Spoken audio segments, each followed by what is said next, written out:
Nah, dia harus punya decision untuk mengambil keputusan. Walaupun memang jumlah keputusannya pasti ada angkanya. Iya. Ada barometernya.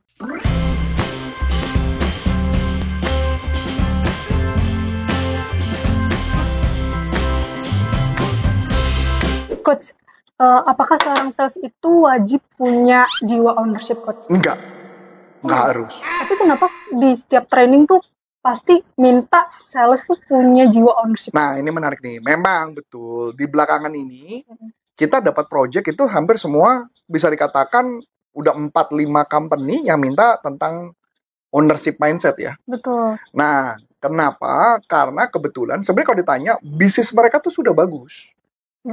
Bisnis mereka sudah bagus, kenapa perlu punya business owner mindset? Karena supaya mereka jualannya lebih gede lagi dan punya tanggung jawab. Kalau mereka tidak punya business ownership mindset atau ownership mindset, maka mereka tidak akan fight gila-gilaan. Mereka hanya akan fight sebatas seperti seorang karyawan yang disuruh-suruh aja. Sedangkan ownership mindset adalah seseorang sales yang dibuat dia mampu untuk mencapai targetnya tanpa disuruh. Bahkan dia akan merasa bertanggung jawab untuk mencapai target yang lebih besar lagi. Itu adalah ownership mindset. Oke, berarti ibaratnya walaupun sekarang nih kondisinya udah bagus, penjualan udah oke, tapi sebenarnya dari sisi company itu pengen ngerasa ini orang tuh punya lebih gitu ya, Coach. Targetnya bisa lebih. Punya lebih atau memang sebenarnya perusahaan pengen memang membesarkan omset yang lebih besar lagi. Atau ada situasi yang sangat sulit, keputusannya bisa jadi lama, karena apa-apa mesti eskalasi atau laporan ke atas, maka cara satu-satu jalan supaya penjualannya bisa cepat terjadi, mereka harus punya ownership mindset. Jadi mereka punya keputusan, mereka bisa ngambil keputusan dan cepat. Oke. Kalau misalkan itu kan si sales punya jiwa ownership. Yap, harusnya. Bisa ngasih keputusan sendiri. Betul. Ketika penjualan. Betul. Kalau misalkan emang itu urgent untuk didiskusikan ke atasan, apakah itu harus sendiri? Nah, ini menarik karena banyak company yang atasannya mungkin juga lagi sibuk. Mungkin dia lagi fokus divisi lain, mungkin dia lagi pergi meeting atau pergi apa. Nah, dia harus punya decision untuk mengambil keputusan. Walaupun memang jumlah keputusannya pasti ada angkanya. Ada barometernya. Misal contoh, Aulia saya kasih target. Targetnya adalah katakanlah saya kasih target 2 miliar. Saya minta profit dari Aulia, saya minta katakanlah 20%. Berarti berapa? 2 miliar kalau 10% 200 juta, 400 juta. Jadi ingat ya, revenue 2 miliar, profitnya 400 juta. Boleh nggak Aulia jualannya adalah 3 miliar, tapi profitnya 400? Boleh. Karena targetnya itu. Ini yang membuat saya mengambil keputusan. Karena 400 juta, ya saya harus kejar. Apapun caranya saya akan capai. Boleh nggak Aulia cuma jualan misalkan contoh, tetap 2M, ininya adalah 500 juta? Boleh. Itu keputusan Aulia. Dapat sampai sini? Nah, itu yang menyebabkan kenapa mereka punya ownership mindset. Saya kasih contoh. Seorang sales, Aulia, ketika menjadi sales, Aulia bekerja bukan hanya untuk digaji, tetapi untuk menghidupi seluruh karyawan. Pertanyaan saya, punya nggak kesadaran bahwa kalau saya gagal jualan, Lang-Lang, Adi, dan tim lain makan apa? Makan nasi sih, cuman maksudnya makannya dari mana? Ya nggak?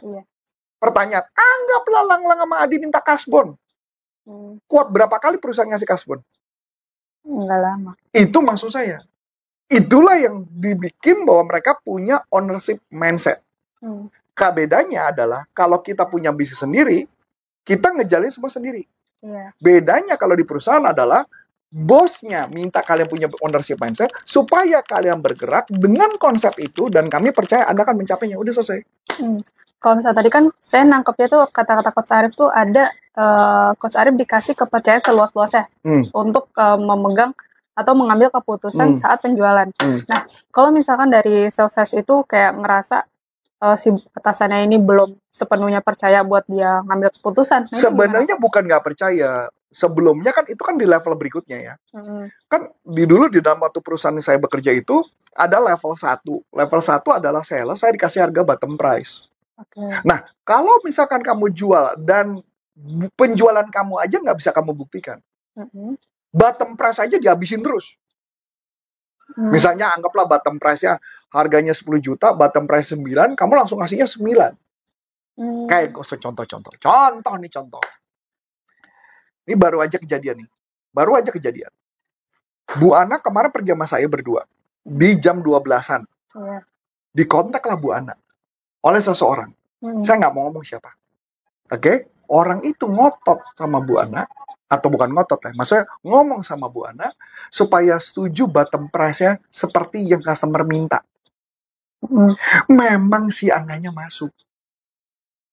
Tapi dia ngotot. Pertanyaan saya, dia ngerti nggak cara nego? Karena dia ngotot mau di angka itu. Itu aja padahal bukan sales loh. Gimana kalau dia sales? Itu menunjukkan nggak? Bahwa dia nggak bisa melihat nilai value-nya dia berapa tuh produk. Sampai Bu Ana bilang, udah kasih saya aja, saya yang nego. Kata Bu Ana. Nangkep sampai sini? Itu menunjukkan apakah bisa saya lepasin mereka, bisa istilahnya mereka punya ownership mindset? Ya kalau perlu ya jual barang sebanyak-banyaknya, kalau perlu nggak pakai profit kan?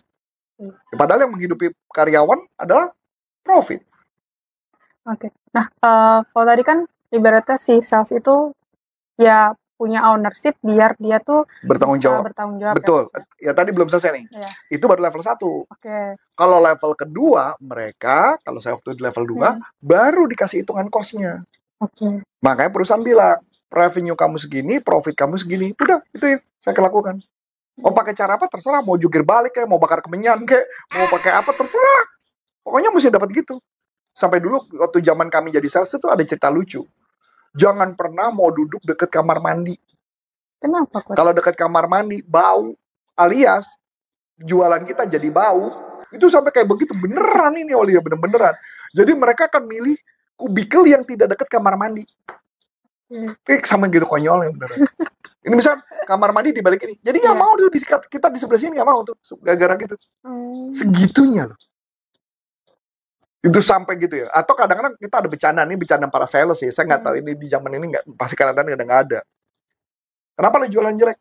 Jangan-jangan lo belum cebok kali lo tadi bos poker. Pakai begitu beneran. Lo belum cuci tangan sih. Lo cuci tangan dulu makanya cebok. Begitu. Bercandaan kami tuh, bercandaan kayak gitu tuh. Pantes kan profit lo jelek, cebok dulu makanya cebok yang bersih. Coba bayangin nggak? Sampai segitu-gitunya. Jadi kesannya bahwa tindakan kita yang tidak suci dianggap ya penyebab jualan jelek. Menarik ya? Iya. Nah, gitu Lia. Oke. Nah sebenarnya kalau misalkan itu kan company yang meminta sales itu punya jiwa ownership sales ya Coach ya. Nah cara kita sebagai sales nih biar punya kesadaran diri bahwa kita tuh harus punya rasa tanggung jawab terhadap penjualan itu gimana Coach? Ya kalau di tempat kita ada metodenya. Yang pertama kita akan melihat karakter-karakter apa yang harus dimiliki seorang sales dan ownership itu yang kita kombinasikan karena every company that we develop itu different banget. Jadi dari 4 company yang kita develop semua karakternya nggak ada yang sama.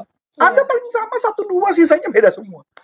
Karena yang saya katakan they have their own values, they have their own goals. Jadi makanya they have ya beberapa karakter orang itu yang di-develop itu menjadi satu. Makanya itu kenapa kita punya konsep yang sedikit berbeda dan setelah itu baru kita kasih study case untuk mereka bagaimana menghadapi permasalahan ketika dihadapi. Sisanya mohon maaf saya nggak bisa sharing. Confidential, tapi intinya adalah memang kalau ditanya apakah seorang sales itu perlu punya business owner mindset, enggak. Kalau orang itu tidak pernah suatu saat pengen menjadi pemilik. Kalau Anda nggak pernah pengen jadi pemilik, pengen jadi karyawan aja, mendingan gak usah. Mendingan gak usah jadi punya business owner mindset. Tapi kalau Anda suatu saat pengen punya bisnis sendiri, inilah ajang kamu berjuang. Bisa bayangin nggak Olia? Kalau sekarang kamu punya bisnis, tutup nggak? Betul nggak Di? Ya nggak, Aulia punya bisnis hari ini, dia jalani, tutup nggak bisnisnya? Pertanyaan itu aja yang gue tanya. Itu kan kalau misalkan dari sisi company kan emang kita tuh dibentuk karakter ownership mindset-nya berdasarkan dari value perusahaan, goal perusahaan. Nah kalau misalkan dari sisi sales pribadi, kalau emang dia mau menumbuhkan ownership sendiri itu apakah mungkin? Mungkin. Karena waktu saya kerja di salah satu perusahaan IT terbesar, itu bukan value perusahaan, tapi value kebutuhan pribadi gue. Karena gue harus mencapai target. Karena di perusahaan saya rada sadis ya. Dulu kalau nggak capai target, itu cuman dianggap gaji kita cuman bawa pulang 70% sih. Jadi makanya kenapa saya harus berhasil. Dan yang menarik lagi dulu di perusahaan saya bekerja itu, setiap bulan Januari itu adalah tahun-tahun, atau bulan Desember Januari itu adalah bulan-bulan yang paling buat deg-degan, karena kita nggak tahu apakah bulan depan kita dipecat apa enggak. Even udah jadi karyawan tetap loh. Bisa bayangin nggak kamu kalau kerja di perusahaan yang kayak gitu? Stres kayak apa? Ketawa. Itu mikirnya, aduh ini kalau nggak capai. Bahkan capai target aja masih ada kemungkinan dipecat loh. Oh iya. Mereka akan mencari orang yang terbaik dari yang terburuk. Semua dicari yang terbaik-terbaik. Oh. Walaupun tercapai, kalau misalnya dia paling rendah ya mungkin aja bisa gitu. Bisa aja. Atau cara strateginya dia mencapainya juga salah, bisa aja kena. Makanya kalau bisa dibilang buat saya itu pembelajaran penting sih. Makanya saya puji Tuhan, saya bilang kalau saya karena pernah di perusahaan itu, jadi saya bisa survive itu karena kebaikan Tuhan sih. Jadi saya tahu apa yang harus saya lakukan, apa yang perjuangkan dan sebagainya. Jadi banyak perusahaan-perusahaan sales yang saya tahu lah, kita nggak bersebut nama perusahaannya, yang dimana mereka sales yang nggak capai targetnya nggak dipecat. Iya. Ya nggak? Iya benar. Oke, menarik banget ya teman-teman. Jadi menurut teman-teman nih, sebagai seorang sales perlu nggak sih punya jiwa ownership? Karena kalau misalkan kita nggak tanggung jawab sama diri sendiri, gimana kita mau tanggung jawab dengan penjualan? Teman-teman ada pertanyaan, langsung tulis aja di kolom komentar ya. Mungkin cukup sekian dari aku, Aulia. Dan saya Coach Antoni. Saya mengucapkan terima kasih. Sukses buat Anda. Sampai jumpa. Salam performance. Bye-bye.